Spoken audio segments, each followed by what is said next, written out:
여러분 안녕하십니까, 김홍근입니다. 여기는 인천시의회 의장실입니다. 여기가 함께하는 여정, 행복한 시민, 그리고 보다 나은 내일이라는 그 공모를 통해서 슬로건이 결정된 그런 인천시의회 의장실입니다. 우리 허식 의장님 함께하겠습니다. 안녕하세요. 네, 안녕하십니까. 네. 자, 벌써 의정이 시작된 지가 6개월이 훨씬 지났습니다. 예, 지난해 7월 1일 날 시작했잖아요. 예.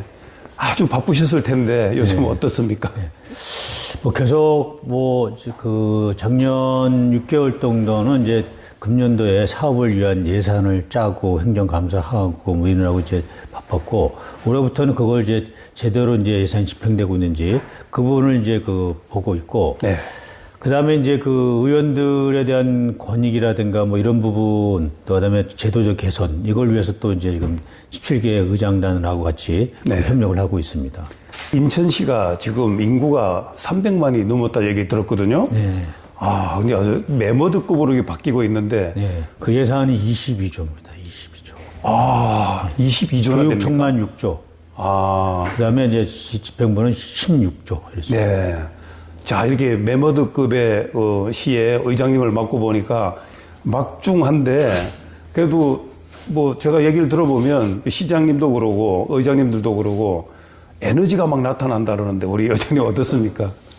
그 일에 대한 의욕이 이정복 시장님이 어쨌든 전번에 이제 4년을 하시고, 그래서 인천에 대해서 정말 제대로 잘 알았고, 그 다음에 또 4년을 또 쉬었어요. 그러면서 인천에 대해서 또 다시 공부를 했고, 그 다음에 이제 전임 시장 했던 일들에 대해서 이제 이렇게 공과를 다시 또 파악을 해봤고, 근데 이제는 잘 본인이 이제 하는 시기인데, 그래서 이제 본인이 여러 가지 이제 공약을 내서 이제 한 2개 정도가 크게 되세요. 하나는 이제 제목포 르네상스라고 해가지고 원도심에 대한 거를 이제 집중적으로 발전시키겠다. 두 번째로는 이제 뉴홍콩 시티라고 해가지고 이제 원도심뿐만 아니고 신도시, 그 다음에 이제 국제적인 시를 만들기 위해서 여러 가지 이제 교류라든가 혹은 또 이제 홍콩에서 이제 엑소더스하는 이제 기업체들 유치라든가 이런 쪽에를 갖다가 좀 더 발전시키기 위해서 그렇게 지금 노력하고 있는데, 저도 마찬가지로 이제 시장님하고 저하고 이제 또 이제 학교 인연이 초중고등학교 동기동창회 또. 아, 그렇습니까? 그래서 이제 유 시장이 갖고 있는 정치 철학이라든가 혹은 행정에 대한 집행, 거기에서 미진한 부분을 제가 또 이제 보완해 주려고 그런 역할을 자처하고 있습니다. 아, 제가 이제 중앙부처가 있는 세종시에서 왔거든요. 예, 저희 이제 방송사가 거기에 있는데, 거기 보면은 왜 행안부, 그리고 기재부 뭐 이런 이제 부처들이 시의회를 도와줘야 되는데, 그것도 어떻게 원활하게 잘 돌아가고 있습니까? 지금 이제 17개 시도 의장단에서 나온 얘기, 그 다음에 17개 시도지사에서 나온 공통적으로 행안부가 너무 무소부지의 힘을 발휘하고 있어서. 아, 그렇습니까? 시도지사들도 굉장히 불편해하고, 그다음에 저희 특히나 지방의회, 우리 17개 시도 의장단 협의회에서는 행안부에 대해서 불만이 어마어마하게 많습니다, 지금. 아, 예. 그래서 그 부분에 대해서 이제 어떻게 하면 이거를 이제 개선을 시킬까, 제도적인 개선을 해야 되나, 이걸 그래서 해서 이제 저희 인천시가 이제 17개 시도 의장단 협의회에다가 한 25가지 정도를 제안을 냈어요. 다 채택이 됐는데, 거기에는 이제 규정이라든가 예산 지침이라든가 대통령령이라든가 시행령이라든가 법이라든가 이런 것들에 대한 개정하는 것들이 있는데, 가장 기본적인 장관이 충분히 할 수 있는 그런 내용도 전혀 지금 움직이지 않고, 거기에 대해서 부정적인 의견을 내고 이런 거에 대해서 행안부에 대해서 굉장히 실망을 하고 있는 상태입니다. 아. 근데 이제 그 가운데에서 이번에 이제 의회에서는 지방자치 이제 법이 좀 통과됐다는 얘기 들었는데, 예를 들어서 임원추천위원회를 한다든지 이런 거 할 때 거의 이제 법안으로 간다는 얘기가 들었는데 어떻게 됐습니까? 지금 이제 지방의회 기본법 이런 거를 지금 TFT 만들어가서 하자 이런 것도 있고, 또 저희도 그 부분에서 제안했어요. 그리고 또 의정활동부에 대한 부분도 있고, 그런데 이런 것들은 시행령 법까지 가서 대통령까지 가야 돼요. 그래서 그 부분에서 우리가 좀 장기적으로 이제 보고 있는데, 가장 눈앞에 있는 그 규칙하고 예산 지침만이라도 풀어줘야 되는데 네. 이것도 그냥 뭐라 할까 그 공무원의 권한이랄까 중앙부처의 권한으로 뭐 이 지방자치에 대한 부분 전혀 저 생각을 안 하고 있더라고요. 네. 대표적인 제가 이제 그 규정 중에는 그 우리가 이제 업무 그 추진비를 쓰는 게 있어요. 의장부터 이제 의장단, 네. 뭐 상임위원단 이렇게 쓰는 게 있는데 거기에 대해서 소속 직원들한테는 예를 들어서 명절이라든가 생일이라든가 뭐 결혼식이라든가 이런 떡에 줄 수가 있는데 소속 의원한테는 그런 게 없어요. 그런 부분이 없다고 못하게 하는 거야 이제. 네. 그러다 보니까 뭐 생일이가 됐건 명절이 됐건 의장이라든가 혹은 부의장 뭐 상임위원장들이 소속 의원들한테 아무것도 해줄 수가 없어요. 그런 애로사항이 있군요. 네, 그게 규정으로 돼 있고 돼 있어요. 그래서 그것도 소속 의원이라고 하면 네 글자만 집어넣으면 되는데 이거 안 하고 있어요. 두 번째로 그 총회 한도제라는 게 있습니다. 근데 뭐냐면은 업무 경통경비, 그 다음에 업무 추진비, 그 다음에 해외 공무 출장비, 그 다음에 이제 정책 개발비 이렇게 네 가지가 있는데 이게 저희 인천시의 금년도 예산이 한 250억 정도 돼요 의회에. 네. 근데 이 중에서 이제 여기가 한 8억 정도 차지합니다. 근데 요 지금 들어서 요 네 가지가 의원들이 활동하는 데는 가장 중요하게 이제 여겨지는 부분이에요. 요걸 딱 목 잡듯이 딱 잡아놓고는 규정해 놓고는 요걸 딱 풀주지 않고 있어요. 근데 이게 왜 그렇게 중요하냐면 전체적인 예산이 2,250억에서 2,500억 늘어도 얘네 요 네 가지 항목은 물가 변동비라 가지고 예서 뭐 작년에 5% 했다. 5%밖에 못 늘리는 거예요. 그런 문제가 있군요. 그러다 보니까 이제 예를 들어서 이제 그 해외 공무 출장비라도 돌아서 보니까 260억이에요. 네. 260원이에요. 60만 원이야. 1년에. 예. 그러면 동남아 한번 갔다 오면 얘기 아무것도 못 하는 거예요. 그렇습니다. 그럼 어떤 의정 교류를 하고 어떤 무슨 선전지 지차를 하고 이렇게 할 수 있느냐고. 네. 그래서 정책 개발비를 줄여가지고 400만 원으로도 만들어 놨어요. 네. 그만큼 의원들이 또 예를 들어서 뭐 또 다른 뭐 교육받고 뭐 좀 지방 국회에 가서도 교육받고라든가 이런 것들에 대한 부분이 또 줄어든 거죠. 예. 그리고 풍선처럼 이렇게 네 가지 항목을 묶어놔가지고 정말 아무것도 못 하고 있습니다. 이거 반드시 전하겠습니다. 네, 해야 됩니다 이게. 예. 이거를 장관 선에서 그냥 끝날 수가 있는데. 네. 아니 이게 그러면서 무슨 지방자치 뭐 이런 게 얘기해요.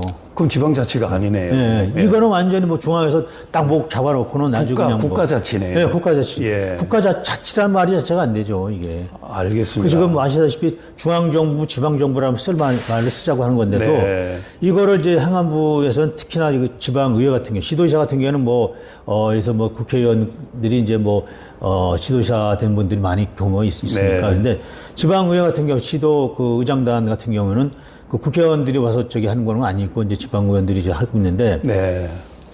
여기를 너무 우습게 봐서 그런지 정말로 어떤 융통성이라든가 자신들의 권리라든가 이런 걸 전혀 내려놓지 않아요. 알겠습니다. 자, 그리고 또 궁금한 것은 이제 함께 일해야 될 임원들 있잖아요. 네. 그리고 임원추천위원회가 이제 구성이 되고 또 이제 우리 시장의 권한, 그다음 시의회의 권한 이렇게 이제 나눠지잖아요. 예, 그렇게 같이 일하는 임원들 뽑는 데는 어떤 지장이 없습니까? 그거는 이제 저희가 임원 추천위회가 열리면은 이제 저희가 시의장 목수가 3명 정도 추천을 해요. 네. 가서 이제 얘기를 하는데 특별하게 시 산하의 공사공단이라든가 출자 출연기관의 임원들을 뽑는 거기 때문에 네. 시장의 의중에 따라 가지고 가는 거고 네. 저희로서는 이제 인사라든가 조직에 대한 거는 시장의 고유한 권한이기도 하고 그에 따른 이제 책임은 본인이 다 져야 되는 거죠. 네. 그래서 그 부분에 대해서는 그렇게 크게 이견 없이 하고 이견이 있습니다. 없구나. 예. 네. 그러니까 집행부와 우리 시의회는 잘 돌아가고 있다. 이렇게 보면 되겠습니까? 아니죠. 그 인사하고 조직에 대한 부분은 시장 고유 권한이고 거기에 네. 따른 책무가 따르는 거기 때문에 네. 그거는 저희가 관여를 안 한다. 다만 예. 그 사람들이 일을 잘 하느냐 못하느냐 갖고는 이제 우리가 따지고 그렇습니다. 예산 심의도 하고 행정감사도 하고 그래서 그런 부분에서 견제를 하고 네. 그다음에 또 이제 시장이 모든 걸 못하니까 구체적인 사항에 대해서는 상임위라든가 이제 통해서 공무원들을 제대로 움직이게 하고 네. 또 저희 인천시 같은 경우에 40명의 시의원이 있는데 박사가 5명에다가 석사가 21명이에요. 그래서 석박사가 분들이네요. 반수가 넘어요. 네. 그러다 보니까 완전히 의회가 아니고 어떤 연구소 같은 그런 싱크탱크입니다. 예, 그런 저기 분위기가 있고 그래서 이분들이 또 그중에서 또 이제 박사학위를 하려고 공부하는 분도 있고 석사 공부하는 분도 있고 네. 심지어 이제 그 학사까지도 공부하시려는 분이 있고 그러다 보니까 항상 공부하는 분위기예요. 그리고 항상 우리 의원들실에 가면은 불이 켜져 있고 그래서 저희가 이제 의장단으로서 이제 들어와서는 이제 체력 단련실을 전부 다 이제 리모델링 해서 기기도 이제 수십 년 된 거 다 바꾸고 새롭게 하고 그다음에 거기 퍼스널 트레이너도 좀 두고 해서 4년 뒤에는 몸짱을 만들 수 있게끔 그렇게 하면서 건강을 유지해야 공부를 할 수가 있으니까 이렇게 하고 그다음에 자료실 같은 경우도 이제 거기도 이제 싹 다시 리모델링 하면서 이제 스터디 카페처럼 만들어서 한시라도 와서 24시간 와서 의원들은 적어도 이제 거기서 필요한 자료들 들여다보고 공부할 수 있는 그런 분위기를 만들어놨어요. 예. 그래서 이제 아까 뭐 잠깐 말씀을 하셨지만 눈부시게 이제 활동한 내용들이 있잖아요. 예. 거기 대표적인 거 좀 말씀 좀 해주시고 그 다음에 이제 남은 이제 2023년도에 꼭 해야 될 거로 시민들이 좀 알 필요가 있는 내용을 한번 말씀해 주시는 걸로 이렇게 마무리하도록 하겠습니다. 지난 3일 전이죠. 화요일 날 우리 40명의 시의원이 그 당을 떠나서 어쨌든 재외동포청을 인천에 꼭 유치해야 되겠다 하는 지지 선언을 했어요. 본회의장에서 그 시장님 딱 제 옆에 앉고 서고 저는 의장석에 있고 그래서 가족 의원들 저 40명 전체가 해서 재외동포청 인천 유치에 꼭 돼야 된다 하고 지지 선언을 했고 그다음에 이제 해외 나가서도 뭐 까오슝 가서도 거기 한인 애들 만나서 했고 또 이제 시장님도 또 이제 가는 데마다 한인 애들 만나서 또 이제 재외동포청에 대한 지지를 했고 그런 것뿐만 아니고 이제 작년에 금년도 예산에 대해서 잘 들여다보고 그다음에 우리가 특별위원회를 2개를 구성했고 17개 연구단체를 구성했어요. 17개 연구단체라는 건 이제 의원들끼리 모여서 하는 거고 주제가 17가지가 되는 거죠. 그다음에 특위는 이제 해양항만에 대한 특위가 있고 해양산업 클러스터에 대한 클러스터가 그다음에 또 하나는 이제 도시 계획에 대한 부분이 잘 되는 잘못되는 게 뭔가 좀 문제가 있는 것 같아서 거기에 대한 조사 특위를 만들었고 그래서 특위하고 연구 단체도 합뿐만 아니라 상임 활동도 활발하고 있기 때문에 비회기 동안에 계속 이런 연구회를 활동하고 특위 활동을 하고 있습니다. 그래서 시민 여러분들께는 이제 시 집행부에서 하는 부분에 대해서 전폭적으로 지지도 하지만 현재 역할도 충실하고 있다. 그다음에 또 우리 인천시가 갖고 있는 예를 들어서 또 재외동포청도 있지만 앞에 재외동포청요. 재외동포청 730만 정도 돼요. 많네요.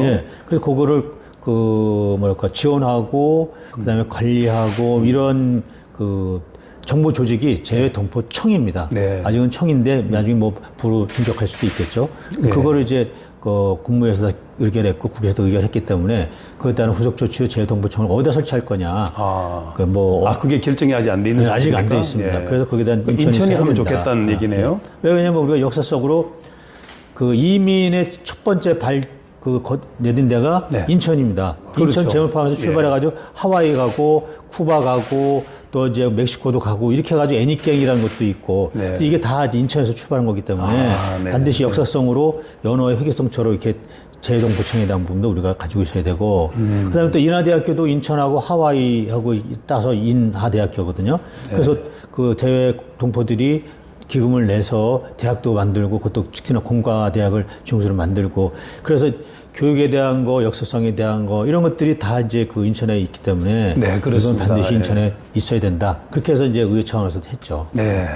자, 우리 인천은 대한민국의 관문이라 해도 다름이 아닙니다. 그렇죠? 그래서 이렇게 또 300만 인구가 이렇게 자랑하는 이곳에서 시의회 의장을 막중한 책임을 잘 감당하고 있는 우리 허식 의장님께 말씀 나누다 보니까 지금 말씀하신 게 해박하시네요. 기본적으로. 인천 원래부터 인천 토박입니까? 네, 제가 원래 여기 태어났습니다. 그래서 더 잘 아시는 것 같습니다.